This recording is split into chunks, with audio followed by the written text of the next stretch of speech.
How's Chengdu dealing with the recent shortage in electricity here in this area? What were the reasons for this sudden shortage? And when will it start getting better? The current situation here in Sichuan province is one of the most serious in its history. The current heat wave, the extremely high temperatures, and the lack of rain have created an energy problem here in Sichuan.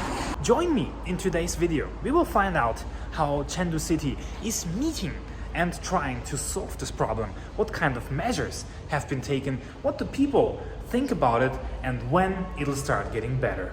Before we start, the question for you guys: how is the energy stability in your area, in your hometown?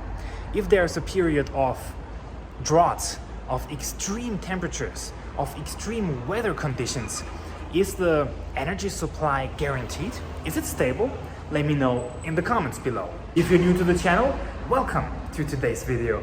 My name is Mark and I am in Chengdu City. Today, I'm going to take you around. We're gonna see how the city looks like in the situation of an energy shortage. Ooh, we are now at Chengdu Metro Station.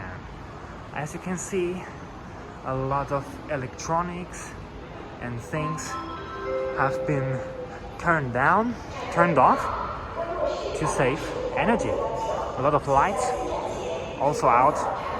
The lightning of this board, these ticket selling machines. As you can see, a lot of electronic devices have been turned off for the purpose of saving energy, saving electricity. Now the AC is still running. It's still a nice temperature here. Not cold, but still extremely pleasant. So AC is still working, but a lot of other electricity consuming devices have been turned off here.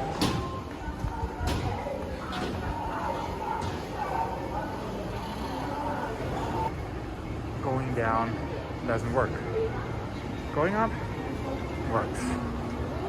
As you just saw, we entered a big and important mall here in Chengdu, the Mix Mall or Wanxiangcheng. And as you could see, there's a lot of lights, a lot of things that use up electricity aren't working, are switched off just to save some of the energy. Finally home. Gotta turn on that air condition. That is some great invention. Okay, so I just got home and basically you saw that the most common measures to fight this shortage of electricity include basically anything that reduces the consumption or the use of electricity. So you can see the air conditions are turned on a higher temperature, not like 20 or 22 degrees, maybe 26 or above, because it takes far less energy to cool the room down to 26 degrees, and it's still acceptable. It's not cold, but it's still bearable. Also, a lot of lights got turned off, especially during the daytime, because basically you don't need them.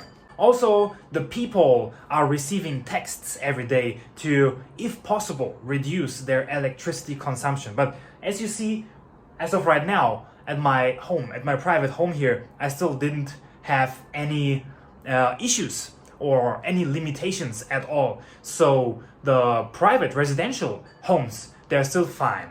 The ones who already got some limitations are big factories, companies, offices, malls, supermarkets, kind of these big places that really consume or use a lot of electricity. They had to cut down on their use, which is quite reasonable, I think. So we've talked about some of the measures, some of the steps taken to deal with the current energy shortage. But let's talk about what actually caused the shortage in the first place. As we all know, China is the most populous country in the world and also the most energy consuming country in the world. So in my opinion, there's three main reasons that came together right now and led to this situation. First of all, a very obvious one.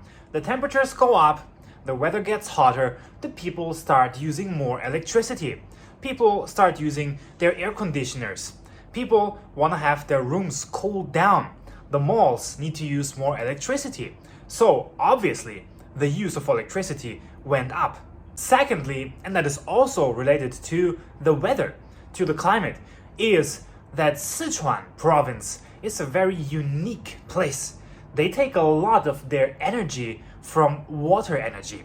And as it has not been raining in the past, I don't know, many weeks or even months, there's not so much water in the lakes, in the rivers, and that leads to less production of energy and electricity here in this particular province.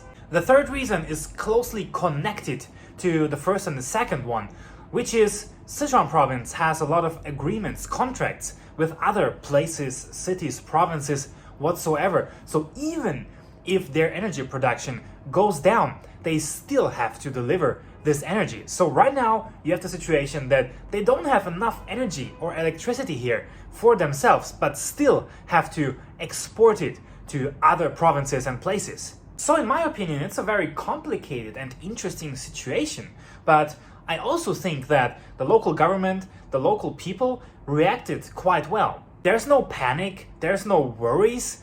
They just, once it was obvious that the energy production is going down and there's not enough energy, they just start to save energy, to use less electricity consuming products and things. And as you saw, obviously it's going to have some impact on your everyday life, like you saw the turned off lights in the malls or the higher temperatures on the air conditioners, things like that. But basically, it doesn't have a very big impact on your life. And last but not least, I have very good news for everyone who is in Sichuan right now. There's going to be another probably 4 or 5 extremely hot days of 40 degrees and more and no rain, but from the end of next week, the temperatures are going to go down, go to a normal level, go to a normal 30, 32 degrees, and it's gonna start raining a little bit. So it seems like we're gonna have a couple more energy, electricity saving days, but then the situation should become gradually better, which is nice. What do you think about this whole story? Do you think the reaction was appropriate? Do you think the reaction was good? What would you have done in such a situation? Let me know in the comments below. It's about time to wrap up today's video. If you enjoyed it, don't forget to leave a like. Subscribe to my channel if you want to see more interesting stories from China and the rest of the world. As always, thank you for watching and see y'all in the next video.